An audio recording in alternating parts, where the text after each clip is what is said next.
Esse esquema aqui do Katsung está mostrando, comparando a farmacocinética com a farmacodinâmica. São duas grandes áreas da farmacologia, ambas. A farmacologia é uma ciência bastante experimental, né?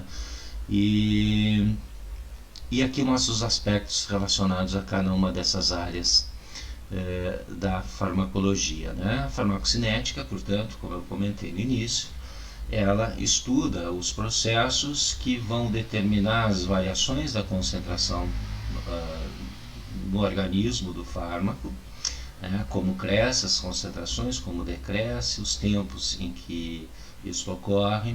E esses processos basicamente são a absorção do fármaco, a distribuição do fármaco e a eliminação do fármaco, tá?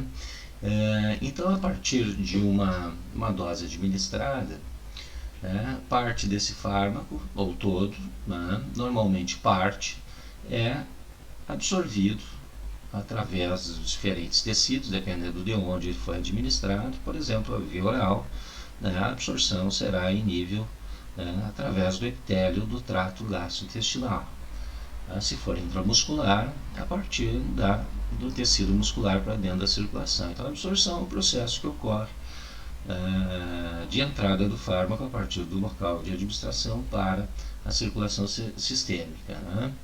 Nós só garantimos que haja 100%, né, de absorção no momento que o fármaco é colocado diretamente na circulação através de uma administração endovenosa ou intravenosa, né? São sinônimos esses dois termos, porque nós temos certeza que toda a dose foi realmente disponibilizada na circulação. Qualquer outra via de administração, nós não podemos garantir que 100% da dose administrada é o que efetivamente chegará à circulação sanguínea. Claro que vias, né, parenterais, né, como intramuscular, subcutânea, elas tendem a quase a totalidade da dose entrar na circulação, né? E por outro lado, a via oral, por exemplo, é onde há maior variabilidade, né, em relação à fração da dose que efetivamente chega à circulação. A essa característica, né, nós chamamos de biodisponibilidade. Então, por exemplo, a biodisponibilidade oral do fármaco é a fração da dose, um percentual da dose administrada por via oral, que efetivamente alcançará a circulação sistêmica, né, e lá se diluirá então no organismo, permitindo que uma determinada concentração desse fármaco seja alcançada na circulação sistêmica. Aqui o fármaco está então biodisponível. Então, esse processo, no caso da endovenosa, nós não temos de fato absorção, todo o fármaco já é diretamente colocado na circulação. Então, durante o processo de absorção, parte desse fármaco pode não ser absorvido ou ser metabolizado, né, degradado no caminho durante o processo de absorção até chegar à circulação sistêmica, e isso fará com que a biodisponibilidade do fármaco seja menor que 100%. Esse fármaco na circulação sistêmica, né, a circulação, o sangue é o nosso compartimento central de distribuição, é por ele que o fármaco entra no nosso organismo, e a partir dele, né, passando por órgãos de eliminação, é que sai do organismo, né? Órgãos de eliminação como rim e fígado. À medida que o sangue passa por esses órgãos, o fármaco então é eliminado do nosso organismo. Mas então esse fármaco na circulação, numa determinada concentração, ele se distribui para vários tecidos. Claro que cada fármaco tem um certo nível de distribuição. Alguns fármacos se distribuem muito bem através da barreira hematocefálica, alcançando o sistema nervoso central, outros já menos. Alguns se distribuem muito bem nos meios intracelulares, ultrapassam as membranas, né? Então, a distribuição será muito relacionada com as características físico-químicas do fármaco, bem como sua afinidade com moléculas fora da circulação.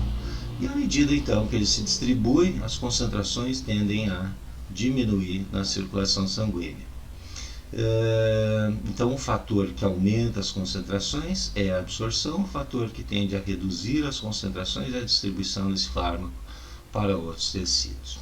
E, obviamente, um fator fundamental para a queda das concentrações sanguíneas, né, é a eliminação do fármaco, e isso ocorre basicamente através do metabolismo enzimático, e o fígado é um órgão muito importante para isso, e através da excreção, né, considerando aqui os rins como um órgão essencial para a excreção, né, a excreção urinária no caso. Mas é claro que a eliminação pode ocorrer por outras vias de excreção, como a bile,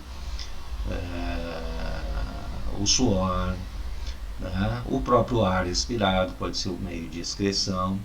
Portanto, a eliminação do fármaco se dá por metabolismo, né, que é a biotransformação do fármaco, por ação de enzimas. Esse fármaco ele serve como substrato, então, para a formação de produtos que nós chamamos de metabólitos, e com isso a concentração dele cai. E tanto o fármaco quanto esses metabólitos eles podem, à medida do tempo, serem excretados. Então, portanto, todos esses processos, né, relacionados com a variação da concentração plasmática ao longo do tempo, eles fazem parte do estudo da farmacocinética. E isso é muito importante para a determinação de estratégias posológicas, né, de taxas de administração por infusão,